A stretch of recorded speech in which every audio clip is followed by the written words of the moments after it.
करेंगे द्विघात समीकरण के महत्वपूर्ण फॉर्मूले पे। अगर द्विघात समीकरण का स्टैंडर्ड फॉर्म देखें तो ये होता है ax square plus bx plus का c। अगर यहाँ पर पावर देखें तो अधिकतम दो घात है, इसीलिए इसके दो शून्य होते हैं अल्फा और बीटा।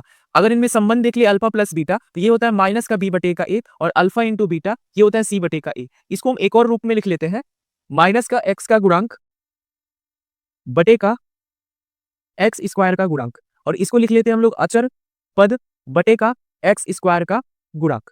ठीक है, तो हम लोग ऐसे लिख लेते हैं। उसके बाद अगर हम बात कर ले, अगर हमको अल्फा प्लस बीटा और अल्फा इंटू बीटा दे दे और द्विघात समीकरण पूछ ले तो उसके लिए फॉर्मूला होता है एक्स स्क्वायर। ध्यान रखेंगे यहाँ माइनस होता है, यहाँ पे अल्फा प्लस बीटा, यहाँ पे x plus alpha into beta, ये होता है द्विघात समीकरण।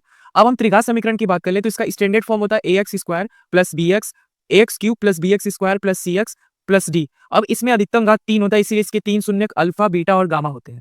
अब इनमें संबंध देख ले alpha plus beta plus gamma, ये होता है माइनस का b बटे का 1 और अल्फा दो शून्य को एक साथ ले ले, अल्फा बीटा बीटा गामा और गामा अल्फा, तो इसके लिए आता है c बटे का a।